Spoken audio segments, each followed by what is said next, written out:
I spent the last few days looking through your comments and reading with my friends here in San Francisco. Thank you so much, you brilliant detectives. Apparently, a place that closely resembles the town I explored is mentioned in a previous series of stories. After reading about what happened to Jess, Liz, and Alan, I'm getting a bit worried. The thing is, I can't take all your advice about not returning to infected town. I did all of this last week before heading into California. I'm currently safe in San Francisco with no signs of moldiness. When last we left off, our plucky heroine, yours truly, planned to spend the night in the motel and return to Creepyville in the morning to do a bit of true exploring. I asked the gas station attendant about the ghost town up the road. He said he used to get a lot of regulars from up that way, but not for a while. Then the road got closed. There used to be a few more signs and some police tape, he said, and he'd seen a couple cop cars parked by the barriers. I asked him the name of the village, but he said he didn't know. I thought that was really weird. Why wouldn't you know the name of the town half an hour away? There's nothing up that way, he said as I left. Oh good. My own personal harbinger of doom. The next morning I got up and packed my backpack. Flashlights, extra batteries, gloves, an N95 respirator in case of mold or asbestos, some rope, a fuck ton of glow sticks, a few flares, a basic first aid kit, and my Swiss Army knife, plus bottled water. I also brought my handy-dandy crowbar. It was heavy, but worth lugging around in the face of a stuck door or window. Like an idiot, I'd left my camera at home. I'd mourned this since the night before, when I looked in my bag and found it missing. I was sure I'd packed it, having planned to explore a couple places my friend knew of in San Francisco, but it's probably sitting on my bed at home, all lonely and sad. I took a couple of pictures in town with my phone, but none of them turned out. Terrible lighting, I guessed at the time. So the first exploration. That feeling of being watched returned immediately upon crossing the bridge into the village, and as I drove towards the buildings, the scent of mold did as well. Faint, but eternally present. My first stop was the police station. I weighed the pros and cons of breaking into a government building, but not for long. I was too eager. The town was as empty as ever, after all. I parked in the lot behind the station, beside a few dusty squad cars. I guess the building should be called more of a sheriff's office than an actual police station. It's a low, tan-colored building with a ground floor and a basement. The windows in the back aren't busted like the front, but they're grimy. Spots of black adorn the corners of most of them, which I soon discovered was some kind of mold. I've never seen mold like it, though.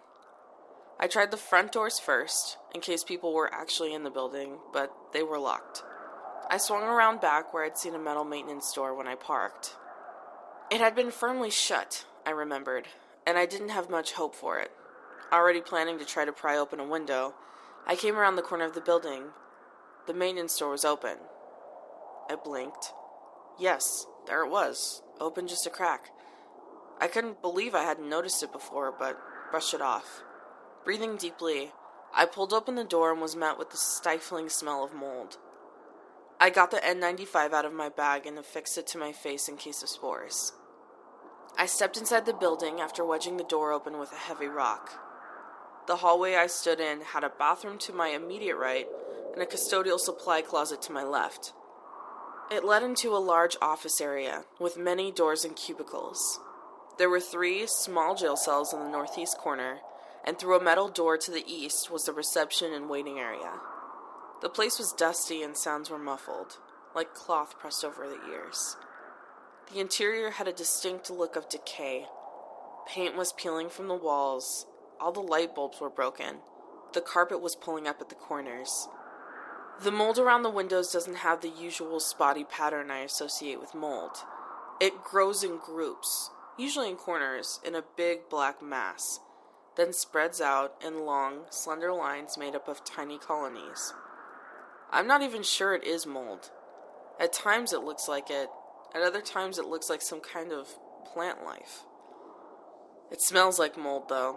I avoided all physical contact. The walls and ceilings of the building weren't moldy, just the windows. I picked my way through the office area toward the holding cells. It looked eerily as though people had up and left in the middle of a workday. Photos and personal effects still sat on desks. Papers and files littered the ground, but were also stacked high on desks in in-and-out trays. Rotting jackets were draped over rotting chairs.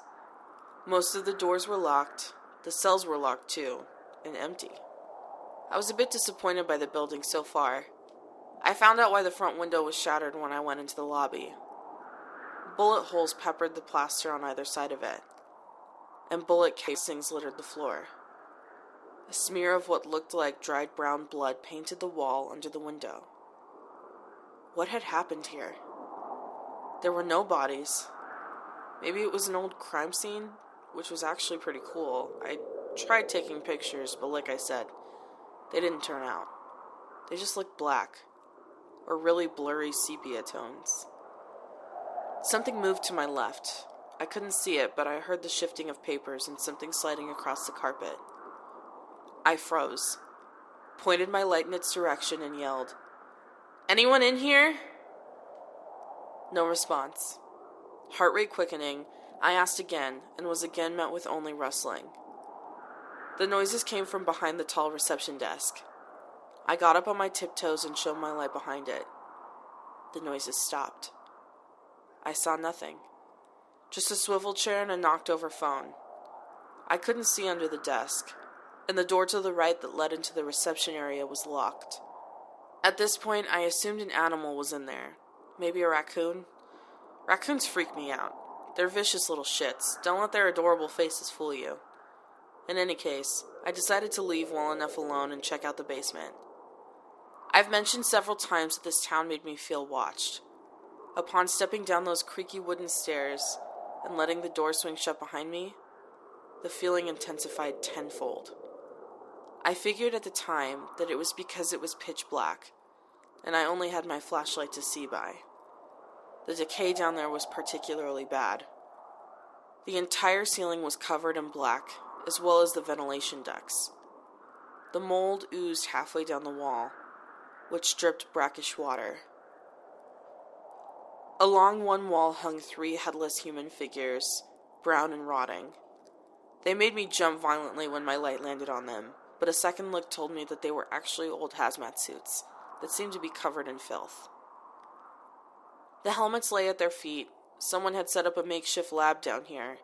Between filing cabinets and cardboard boxes, the rotting counters on the opposite wall held a microscope. A bunch of dirty test tubes and glassware, and a 2013 Mac desktop, which looked just as moldy as the rest of the place. That gave me pause. I'd never seen this level of decay in such a modern building. The computer looked like it had been there for 30 years, not one. A pile of papers sat next to the microscope, mildewed and barely legible, but dense with type. I remember a few phrases from when I glanced at it, like signs of accelerated growth and stage 1 symptoms. That caught my attention. I was about to start flipping through the file, but before I could even touch it, the door at the top of the stairs behind me slammed open. I yelped and spun around. "Get up here!" Someone screamed from upstairs. It was a male voice, ragged and breaking. Though the tone was aggressive, he didn't sound angry so much as panicked. It set my heart thudding. The beam of my flashlight didn't reach the top of the stairs, so I couldn't see who was calling to me. No one was at the top of the stairs when I got closer. Eager by now to get out of the building, I took them 2 at a time. The main floor hallway was empty too, which both relieved and perplexed me. Where had the man gone? Didn't matter. I decided to try to escape any form of trouble and made my way quickly towards the maintenance door I'd entered the building by. It had shut behind me, I noticed immediately, which meant someone else was definitely in the building. I raced towards it, though nothing was chasing me, almost expecting it to be locked, but it opened quite easily, and I spilled out into the sunlight. I tripped over the heavy rock I'd used to prop the door open, which had been purposefully moved, picked myself up, and found sanctuary in my car. I probably should have left town then. The experience with the screaming man had set me on edge, and I hadn't really enjoyed exploring the police station. Even seeing the old crime scene in the lobby had failed to really pique my enthusiasm, prodding instead at my underlying fears. But what happened there? Was the bloodstain connected to the lab in the basement? I wasn't done looking around town. I'll save the exploration of the apartment building for next time. It was the creepiest place I've ever been in terms of atmosphere. It deserves its own update. Thanks again for all your help, No Sleep.